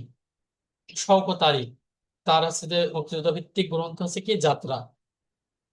হুমায়ুন আহমেদের শ্যামল ছায়া, জ্যোৎস্না জননীর গল্প, 1971, আগুনের পরশমণি, নির্বাসন, এগুলো হুমায়ুন আহমেদের কি, মুক্তিযুদ্ধ ভিত্তিক গ্রন্থ। আমরা কিন্তু সিনেমা হিসাবে জানি, শ্যামল ছায়া সিনেমা আছে, আগুনের পরশমণি আছে, ঠিক আছে। তো খেয়াল করেন, তাহলে হুমায়ুন আহমেদের শ্যামল ছায়া, জ্যোৎস্না জননীর গল্প, আগুনের পরশমণি, নির্বাসন 1971, এগুলো তো হুমায়ুন আহমেদের আছে মুক্তিযুদ্ধ ভিত্তিক উপন্যাস। মনে রাখার কৌশল আছে যে শ্যামল এবং জ্যোৎস্না 1971 সালে দেশকে আগুনের হাত থেকে বাঁচানোর জন্য নির্বাসনে যায়। শ্যামল মানে শ্যামল ছায়া, জ্যোৎস্না মানে জ্যোৎস্না জননীর গল্প। 1971 তার একটা উপন্যাসের নামে 1971। ঠিক আছে, এটা পরীক্ষা আসার মতো। 1971 কি একটা উপন্যাস, কার? হুমায়ুন আহমেদের। 1971 সালে দেশকে আগুনের হাত থেকে, আগুন মানে কি আগুনে পরশমণি, বাঁচানোর জন্য নির্বাসনে যায়। খেয়াল করো। সেলিনা হোসেন, ভাঙন নদী গ্রেনেড। ঠিক আছে, ভাঙন নদী গ্রেনেড তার হচ্ছে যে বিখ্যাত বিখ্যাত তার হচ্ছে উপন্যাস, তার একটা বিখ্যাত উপন্যাস আছে কি, যুদ্ধ। Tahmima Anam, a golden age, তার হচ্ছে যে বিখ্যাত গ্রন্থ মুক্তিযুদ্ধ ভিত্তিক। জাহানারা ইমাম এবং সুফিয়া কামাল। ঠিক আছে, জাহানারা ইমামের 71-এর দিনগুলি আর সুফিয়া কামালের হচ্ছে যে 71-এর ডায়েরি। এখানে একটু উম, একসাথে হয়ে গেছে আর কি। জাহানারা ইমাম 71-এর দিনগুলি, আবার বলছি জাহানারা ইমামের স্মৃতিচারণমূলক মুক্তিযুদ্ধ ভিত্তিক গ্রন্থ আছে 71-এর দিনগুলি। আর সুফিয়া কামালের 71-এর ডায়েরি। ঠিক আছে, সুফিয়া কামালের 71-এর ডায়েরি, এটা হচ্ছে কি স্মৃতিকথা। সেলিনা হোসেন 71-এর ঢাকা, রাবেয়া খাতুন 71-এর নিশান, বেগম নূরজাহান 71-এর কথামালা। মানে মেয়েরা ম্যাক্সিমাম সময় 71 নিয়েই লিখছেন, একটু খেয়াল করেন দেখেন। এম আর আক্তার মুকুল 71-এর বর্ণমালা। মেজর রফিকুল ইসলাম বীর বিক্রম 71-এর বিজয় গাথা, এটা খুব ইম্পর্টেন্ট। মেজর রফিকুল ইসলাম বীর বিক্রম 71-এর হচ্ছে কি বিজয় গাথা। তাহলে আমরা দেখলাম এখানে জাহানারা ইমামের 71-এর দিনগুলি, সুফিয়া কামালের 71-এর ডায়েরি, সেলিনা হোসেন 71-এর ঢাকা, রাবেয়া খাতুন 71-এর নিশান, বেগম নূরজাহান 71-এর কথামালা, এম আর আক্তার মুকুল 71-এর বর্ণমালা, মেজর রফিকুল ইসলাম 71-এর বিজয় গাথা। ওকে। শাহরিয়া কবিরের 71-এর যিশু। পূর্ণদৈর্ঘ্য চলচ্চিত্র পরিচালক দেখি, চাষী নজরুল ইসলাম, তার বিখ্যাত আছে যে মুক্তিযুদ্ধ ভিত্তিক তার সিনেমা ওরে 11 জন, আমরা মনে হয় সবাই দেখছি। তারপরে কি হাঙর নদী গ্রেনেড 1997। আলমগীর কবির ধীরে বহে মেঘনা, খান আতাউর রহমান আবার তোরা মানুষ হ, এখনো অনেক রাত। ঠিক আছে, তাহলে খান আতাউর রহমান আবার তোরা মানুষ হয়, এখনো অনেক রাত, যেন আবার মনে করেন এখনো অনেক রাত, আইয়ুব বাচ্চুর বিখ্যাত গান। সুভাষ দত্ত অরুণোদয়ের অগ্নিসাক্ষী, এটা অনেক গুরুত্বপূর্ণ। সুভাষ দত্তর অরুণোদয়ের অগ্নিসাক্ষী। হুমায়ুন আহমেদ আগুনের পরশমণি। পরিচালক এবং প্রামাণ্য চলচ্চিত্র Zahiran, stop genocide, a state is born. ঠিক আছে, জহিরানের এখানে দেখেন স্টপ জেনোসাইড, এটা আমাদের সবারই জানা, যার কারণে ইদানিং পরীক্ষা এটা দেওয়া শুরু করছে। এই স্টেট ইজ বর্ন, ঠিক আছে, state is born. Babul Chowdhury innocent millions. ঠিক আছে, বাবুল চৌধুরী লিখছেন ইনোসেন্ট মিলিয়ন্স। তারেক মাসুদ ও ক্যাথরিন মাসুদ, যা তারেক মাসুদের ওয়াইফ, তারা দুজন মিলে কি লিখছে, মুক্তির গান। আলমগীর কবির লিবারেশন ফাইটার্স। আলমগীর কবিরের লিবারেশন ফাইটার্স হচ্ছে বিখ্যাত মুক্তিযুদ্ধ ভিত্তিক প্রামাণ্য চলচ্চিত্র। ওকে। বাংলা সাহিত্যের বিখ্যাত চরিত্র বলতে পারবেন দেখি? আপনারা সবাই একটা গল্প পড়ছেন, বলেন তো ফটিক, এই চরিত্রটি কোন গল্পের অন্তর্গত? এটা কার লেখা?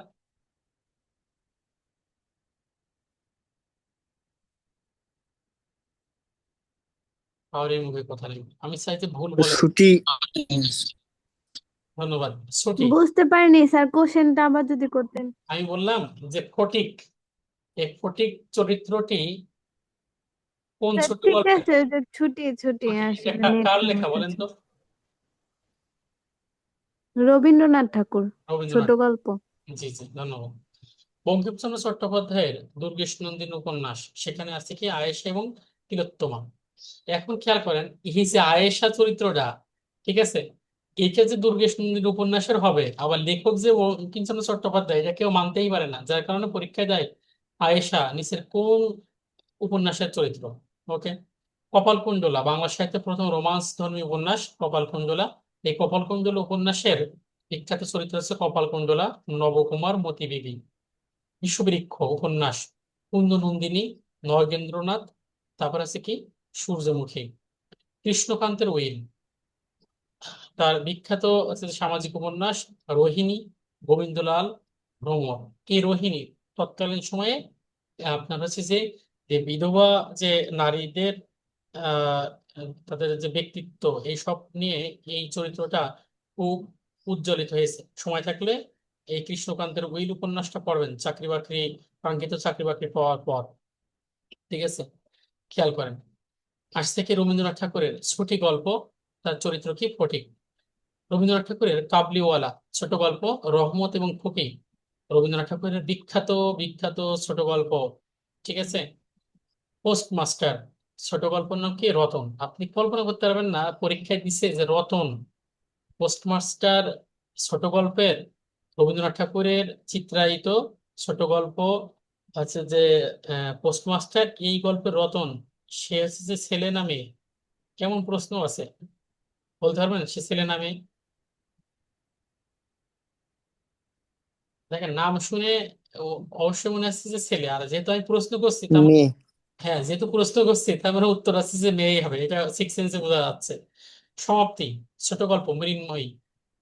হৈমন্তী ছোট গল্প আমরা সবাই পড়েছি, হৈমন্তী গল্প, হৈমন্তী, গৌরীশঙ্কর, অপু। নষ্ট নীল ছোট গল্প আছে কিটা? চারু। খোকাবাবুর প্রত্যাবর্তন, রায়চরণ, খুব ইম্পর্টেন্ট।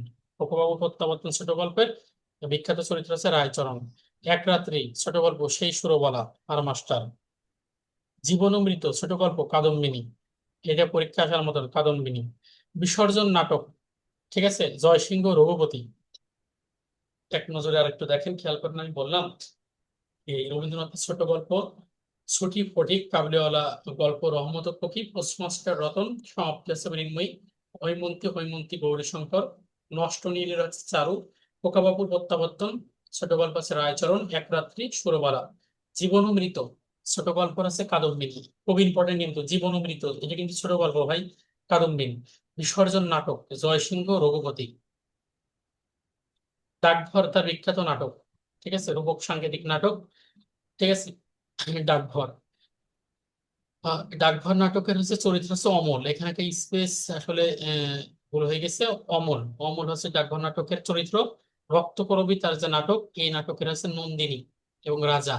এই রাজা রবীন্দ্রনাথ ঠাকুরের একটা বিখ্যাত নাটক, রাজা, একটা নাটকের নাম রাজা। আর এই রক্তকরবী নাটকের বিখ্যাত চরিত্র নন্দিনী আর রাজা। আর ডাকঘর নাটকের চরিত্র আছে কি? অমল। গোরা উপন্যাস, ঠিক আছে, গোরা উপন্যাসে গোরা এবং ললিতা। শেষের কবিতা উপন্যাস অমিত, লাবণ্য, শোভনলাল। চোখের বালি উপন্যাস মহেন্দ্র এবং বিনোদিনী, ঠিক আছে। যোগাযোগ উপন্যাস মধুসূদন, কুমুদিনী। যোগাযোগ উপন্যাস, এটা একটু মাথায় রাখবেন, যোগাযোগ উপন্যাস মধুসূদন এবং কে? কুমুদিনী। ঘরে বাইরে উপন্যাস বিমলা। খেয়াল করেন, মীর মোশাররফ হোসেনের, ঠিক আছে, মীর মোশাররফ হোসেনের বিষাদ সিন্ধু উপন্যাস ইমাম হোসেন, নায়ক জয়নাব, কাসেম হোসেন, এজিদ। আমরা জানি যে মহরমের কাহিনী নিয়ে হযরত মুসা আলাইহিস ইসলামের দুই দহিত্র ইমাম হাসান হুসাইনের তাদের যে আহ আত্মত্যাগ, এই বিষয় নিয়ে মীর মোশাররফ হোসেন বিষাদ সিন্ধু মহাকাব্যিক এক উপন্যাস লিখছেন। মানিক বন্দ্যোপাধ্যায়ের পুতুল নাচের ইতিকথা উপন্যাসে শশী এবং কুমুদ, ঠিক আছে, শশী খুব ইম্পর্টেন্ট। বিভূতিভূষণ বন্দ্যোপাধ্যায়ের পথের পাঁচালী উপন্যাসের আছে অপু এবং দুর্গা।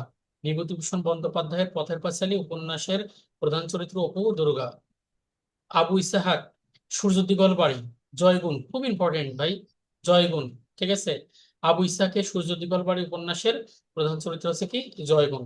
সৈয়দ উল্লাহ লাল সালু উপন্যাসের আছে বিখ্যাত চরিত্র আছে সে মজিদ, জমিলা। মুনির চৌধুরী রক্তাক্ত প্রান্ত নাটক জোহরা ও ইব্রাহিম কার্দি, ঠিক আছে, জোহরা এবং ইব্রাহিম কার্দি। খেয়াল করেন, এবার আমরা একটু প্রশ্নে যাই, একটু খেয়াল করেন। মার্কিন মধুসূদন দত্ত বাংলা সাহিত্যে স্মরণীয় তার কোন কাব্যের জন্য বলেন তো? প্রশ্ন উত্তর দিতে হবে ভাই, আমি চাচ্ছি যে ভুল হোক, ঠিক আছে, জড়তা কাটুক। মেঘনাদ স্যার বধ। কোশ্চেনটা যদি আবার মাইকেল মধুসূদন দত্ত, ও আচ্ছা সরি স্যার। ওকে ওকে, আবার মাইকেল মধুসূদন দত্ত বাংলা সাহিত্যে স্মরণীয় তার কোন কাব্যের জন্য? মেঘনাদ বধ কাব্য। মেঘনাদ বধ কাব্য, ধন্যবাদ। সেই ধন্য নরকুলে লোকে যারে নাই ভোলে পংক্তিটি কার? যেহেতু মাইকেল মধুসূদন দত্ত আসছে, উত্তর মাইকেল মধুসূদন দত্ত হবে। আচ্ছা, বাংলা সাহিত্যের সার্থক মহাকাব্যের রচয়িতা?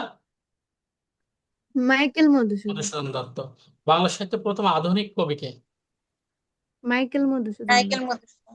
বলেন তো, মেঘনাদ বধ কাব্য আঙ্গিকের সাহিত্যকর্মে তাকে কি বলা হয়? মহাকাব্য। মহাকাব্য। মহাকাব্য। ওকে, মেনে নিলাম। আমি কি ডরাই সখী ভিখারি রাঘবে, কোনটি কোন কবি রচনা? বঙ্কিম। Sorry Michael sorry, Madhusudan Dutta. এটা মাইকেল। এটা হচ্ছে মেঘনাদ বধ মহাকাব্যের একটা লাইন। সাগরদাড়ি গ্রামে জন্মগ্রহণ করেন কে? মাইকেল মধুসূদন মাইকেল দত্ত। দত্ত। এতক্ষণে অরিন্দম কহিল বিষাদে, এখানে অরিন্দম কে? এটা মেঘনাদ। মেঘনাদ। না, অরিন্দম হচ্ছে বলেন। মেঘনাদ। রাবণ। অরিন্দম মেঘনাদ। আর কেউ? অরিন্দম কহিল বিষাদে। আর কেউ? রাবণ। রাবণই হবে স্যার। রাবণ। রাবণ। নিচের কোনটি মাইকেল মধুসূদন দত্তের রচনা নয়? পদ্মাবতী। মালা। কৃষ্ণকুমারী। না ভাই, নয় বলছে। নয় বলেছি। অশ্রুমালা। অশ্রুমালা। অশ্রুমালা অষ্টমালা, আচ্ছা। বলতে পারেন অশ্রুমালা কার লেখা? মহাশ্মশান অশ্রুমালা কার লেখা? কায়কোবাদ। বঙ্কিমচন্দ্র। কায়কোবাদের। ঠিক আছে। আমরা পড়ছিলাম, আমরা হচ্ছে যে কি বলছিলাম, শর্মিষ্ঠা ও পদ্মাবতী কৃষ্ণকুমারীর মায়া কাননে বসে টিকটক করছিলাম। তাহলে কি? নাটক। হ্যাঁ, কৃষ্ণকুমারী, শর্মিষ্ঠা, পদ্মাবতী, এগুলো তো নাটক। অশ্রুমালা তার কিছু নেই। কপোতাক্ষ নদ কবিতাটি লিখেছেন মাইকেল মধুসূদন দত্ত। বাংলা সাহিত্যে প্রথম সার্থক ট্র্যাজেডি নাটক কোনটা? কৃষ্ণকুমারী। কুমারী। কৃষ্ণকুমারী। ধন্যবাদ। মধুসূদন দত্তের মেঘনাদ বধ কাব্যের উৎস কি? উম, মানে উৎস রাম হচ্ছে রাবণের। মধুসূদন দত্তের, রামায়ণ। হ্যাঁ, মধুসূদন দত্তের মেঘনাদ বধ কাব্যের উৎস হচ্ছে রামায়ণ। ওকে। বীরাঙ্গনা কোন ছন্দে রচিত? মাত্রাবৃত্ত, অক্ষরবৃত্ত, গদ্য কবিতা? মাত্রাবৃত্ত ছন্দ। অক্ষরবৃত্ত ছন্দ, অমিত্রাক্ষর ছন্দে, অমিত্রাক্ষর ছন্দে। খেয়াল করেন মধুসূদনের কোনটা কোন ছন্দে রচিত, এই ধরনের কোনো কিছু থাকলে আপনি চোখ বুজে অমিত্রাক্ষর দেবেন, বুঝছেন? কাজরুল ইসলামের উপন্যাস কোনটি বলেন তো? মৃত্যু ক্ষুধা বাঁধনহারা এখানে কি আছে? কুহেলিকা। কুহেলিকা। হ্যাঁ, কোহেলিকা। ধন্যবাদ। আচ্ছা, কাজরুল ইসলামের উপন্যাস কোনটি? কোহেলিকা, সর্বহারা, আলেয়া, রিক্তের বিদন? কুহেলিকা। কোহেলিকা। কোনটি কোনটি চিন্তা কোন করো। কাব্যগ্রন্থটি কাজরুল ইসলামের রচনা নয়? মহাশ্মশান। মহাশ্মশান। মহাশ্মশান। মহাশ্মশান। কোন কাব্যগ্রন্থটি কাজরুল ইসলামের রচিত নয়? রক্তরাগ, সিন্ধু হিন্দু, ছায়ানট, অগ্নিবীণা? রক্ত রক্তরাগ। রক্তদাগ। রক্তরাগ। ধন্যবাদ। কোনটি কাজরুল ইসলামের রচিত কাব্যগ্রন্থ?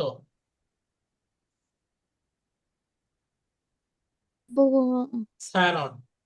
বঙ্গীয় মুসলিম সাহিত্য পরিষদ 1326 বঙ্গাব্দে কাজরুল ইসলামের প্রথম প্রকাশিত কবিতার নাম কি? 1326 মুক্তি। মুক্তি। না, ধন্যবাদ। বাতায়নে বাতাসে। না ভাই, মুক্তি। ও আচ্ছা, সরি সরি। সমস্যা নেই। ওকে, কাজরুল ইসলামের প্রেমের কাব্য কোনটি? অগ্নিবীণা, বিষের বাসী, কোহেলিকা, দোলন চাঁপা? দোলন চাপা। দোলন চাপা। দোলন চাঁপা। ধন্যবাদ। কাজরুল ইসলামের কোন কবিতাটির জন্য ব্রিটিশ সরকার তাকে বাজেয়াপ্ত করেন? অগ্নিবীণা। কবিতা ভাই, কবিতা বলেছে। আনন্দময়ীর। আনন্দময়ীর আগমনে। আনন্দময়ের আগমনে। নিচের কোনটি কবি নজরুল ইসলাম সম্পাদিত পত্রিকা? ধূমকেতু, সমকাল, মুসলিম ভারত, সবুজপত্র? ধূমকেতু। ধূমকেতু। ধূমকেতু বঙ্গবাণী। দারিদ্র কবিতাটি নজরুল ইসলামের কোন কাব্যের অন্তর্ভুক্ত?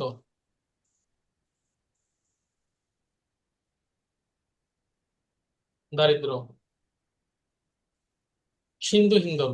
বাতায়নের পাশে গুবাক তরু সারি, কাজী ইসলামের এই কবিতায় গুবাক শব্দের অর্থ কি?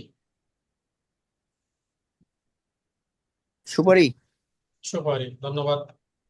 জসীমউদ্দিনের কোন কাব্য গ্রন্থ বিভিন্ন ভাষায় অনুদিত হয়েছে? নকশিকাঁথার মাঠ। নকশিকাঁথার মাঠ। ঠিক আছে। কোনটি জসীমউদ্দিনের লেখা? কোনটি জসীমউদ্দিনের লেখা? বোবা কাহিনী বোবা নাটক। কাহিনী। বোবা কাহিনী তার কি বোবা নাম কাহিনী। বলেন? কি জাতীয় রচনা ভাই, বউ কাহিনী বলেন তো? নাটক নাটক স্যার। আর কেউ? স্যার নিচে তো সরি, বোবা কাহিনী প্রবন্ধ একমাত্র উপন্যাস। হ্যাঁ, ধন্যবাদ। প্রবন্ধ- আর হচ্ছে যে একমাত্র উপন্যাস হচ্ছে যে কি, বোবা কাহিনী। আচ্ছা, তারপরে বলছে দেখেন, জসীমউদ্দিনের প্রথম কাব্যগ্রন্থের প্রকাশকাল কবে? 1925, 26, 27, 1928? 1926। 1927 রাখালি কাব্যগ্রন্থ। কোনটি জসীমউদ্দিনের নাটক? রাখালি, মাটির কান্না, বেদের মেয়ে? বেদের মেয়ে বেদের বেদের মেয়ে। মেয়ে। ধন্যবাদ, বেদের মেয়ে। জসীমউদ্দিন রচিত নিমন্ত্রণ কবিতাটি কোন গ্রন্থের অন্তর্গত? এটা আপনাদের জন্য। রাখালি। আর কেউ মাটির কান্না। শেয়ার করেন? ধান ক্ষেত। ও জসীমউদ্দিন হো, হ্যাঁ জি স্যার। জসীমউদ্দিনের চলে মুসাফির কি ধরনের রচনা? ভ্রমণ কাহিনী। ধন্যবাদ। ফেরারি ডায়েরি কোন পটভূমিকায় রচিত? দেশ বিভাগ, ভাষা আন্দোলন, গণ অভ্যুত্থানের, মুক্তিযুদ্ধ ভিত্তিক? দেশ বিভাগ। মুক্তিযুদ্ধ ভিত্তিক। কোনটি মুক্তিযুদ্ধ ভিত্তিক উপন্যাস? কাদো নদী কাদো, নেকড়ে অরণ্য, রাঙা প্রভাত, প্রদোষী নেকড়ে অরণ্য। নেকড়ে অনন্য। ধন্যবাদ, নেকড়ে অরণ্য। কোনটি মুক্তিযুদ্ধ ভিত্তিক উপন্যাস? জলাঙ্গি, সিলেকোঠার সিপাই, সিলিকটার সিপাহী। জলাঙ্গি। জলাঙ্গি, সৈকত সিলেকটার ওসমান। সিলেকোঠার সিপাই 69 গণ অভ্যুত্থান নিয়ে লেখা। ওঙ্কার 69 গণ অভ্যুত্থান নিয়ে লেখা। ঠিক আছে। নিচের কোনটি মুক্তিযুদ্ধ আখতারুজ্জামান ইলিয়াস। হ্যাঁ, আর ওঙ্কার হচ্ছে যে আহমদ ছফা। নিচের কোনটি মুক্তিযুদ্ধ বিষয়ক নাটক? নুরুলদিনের সারা জীবন, একদিন প্রতিদিন, বহুব্রী, পায়ের আওয়াজ পাওয়া যায়? পায়ের আওয়াজ পাওয়া যায় কাব্যনাট্য। হুম, সৈয়দ শামসুল হক। কাব্যনাট্য। ধন্যবাদ। মুক্তিযুদ্ধের পটভূমিকায় লেখা কাব্যগ্রন্থটি কোনটি? নিষিদ্ধ লোবান, নেকড়ে অরণ্য, বন্দি শিবির থেকে, রাত্রি শেষ? নেকড়ে অরণ্য। ভালো করে দেখেন, কাব্য বলে না না, নিষিদ্ধ লোবান। নিষিদ্ধ নিষিদ্ধ গ্রন্থ লেওয়া নিষিদ্ধ লোবান। লোবান ভাই আছে যে কার উপন্যাস? সৈয়দ শামসুল হকের উপন্যাস। এই উপন্যাসে আমরা যে গেরিলা সিনেমা দেখছি এই উপন্যাস অবলম্বনে। খেয়াল করেন, এটা মুক্তিযুদ্ধ ভিত্তিক কাব্যগ্রন্থ আছে যে শামসুর রহমানের বন্দি শিবির থেকে।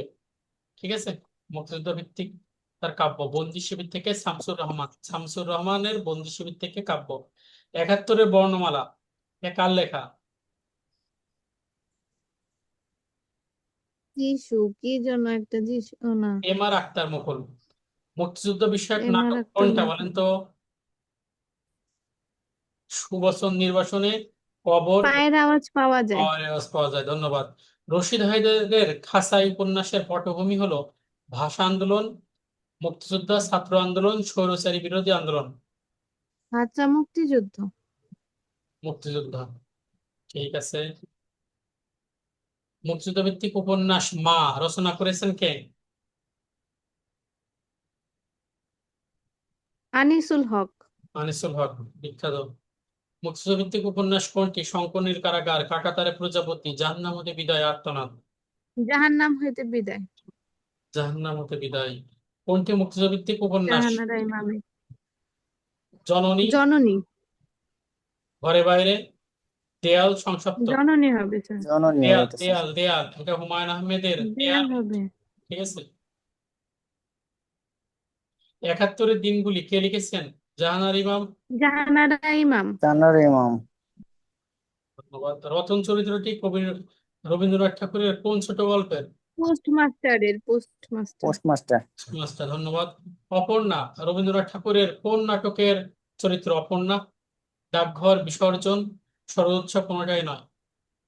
বিসর্জন। বিসর্জন, ধন্যবাদ। শ্রীকৃষ্ণ কীর্তন কাব্যের বড়াই কি ধরনের চরিত্র? প্রেমদূত। শ্রী রাধা কৃষ্ণ প্রেমের দূতে। ওকে, ধন্যবাদ। রোহিণী কোন উপন্যাসের নায়িকা? চরিত্রহীন, গৃহদাহ, কৃষ্ণকান্তের উইল, সংসপ্ত? দেহদাহ। আর কেউ? স্যার কৃষ্ণকান্তের ভুল ওই হয়েছে, এটা কৃষ্ণকান্তের উইল কৃষ্ণকান্তের, হবে। ধন্যবাদ। অপু দুর্গা চরিত্র দুটি কোন উপন্যাসের? দিবা পথের রাত্রি, পাঁচালী। পথের পাঁচালী। কার লেখা? ওই যে বিভূতি বিভূতিভূষণ বিভূতিভূষণ। চট্টোপাধ্যায়। ধন্যবাদ, গুড। গৃহদাহ উপন্যাসের নায়িকার নাম কি? অচলা, বিমল, অচলা স্যার। অচলা। অচলা শরৎচন্দ্রের কোন উপন্যাসের নায়িকা? দেনা সরি একটু আগে বললেন গৃহদাহ গৃহদাহ। গৃহদাহ গুড। বাংলা সাহিত্যের শ্রেষ্ঠ কিশোর চরিত্র কে? অমল, ইন্দ্রনাথ, অপু, কেষ্ট। অপু আর কেউ? অমল। আর দুটো বাকি আছে। ইন্দ্রনাথ। শোনেন, আহ শরৎচন্দ্রের তার আত্মজীবনীমূলক উপন্যাস হচ্ছে কি শ্রীকান্ত। ওই শ্রীকান্তের এখানে যে যে ইন্দ্রনাথ চরিত্রটা বাংলা সাহিত্যের শ্রেষ্ঠ কিশোর চরিত্র ধরা হয়। কুমুদিনী কোন উপন্যাসের নায়িকা? রবীন্দ্রনাথের আছে বলেন। স্যার যোগাযোগ আর কেউ? স্যার শেষের ঘরে কবিতা। উত্তর না সঠিক শেষের হয়েছে কবিতা না। যোগাযোগ। যোগাযোগ বেহুলা চরিত্রটি কোন মঙ্গল কাব্যের? বলেন। মনসা মঙ্গল মনসা মঙ্গল। মনসম্মত। ধন্যবাদ আপনাদের সবাইকে। খেয়াল করেন, আমি হচ্ছে যে অত্যন্ত দুঃখিত যে গত দিনের ক্লাসটা দুই ভাগে বিভক্ত হওয়ার ফলে একসাথে আছে যে দিতে পারি নাই। ঠিক আছে, তো আগামী দিন সরি আজকে আপনাদের আছে যে আমি ক্লাসটা দেওয়ার চেষ্টা করব। আপনারা ক্লাস পেয়ে যাবেন, আর 10 মিনিট 5 মিনিটের ভিতরেই গ্রুপে এই সম্পূর্ণ ক্লাসের পিডিএফ দিয়ে দিচ্ছি। আপনারা ক্লাস তো করেছেন। স্যার একটা প্রশ্ন ছিল। হ্যাঁ, বলেন। স্যার ওই যে কালকে চর্যাপদ যে আলোচনা করেছিলেন, তো এটার হচ্ছে নতুন কোনো সংগ্রাহক বা এরকম কিছু আহ, মানে একটা বইয়ে দেখলাম, এটা কি আসলে সত্য কিনা আসলে জানি না আমি, বা কেমন কি এটা জানার জন্য একটু ইয়ে করছিলাম। ওইটা হচ্ছে নাম ছিল সৈয়দ মোহাম্মদ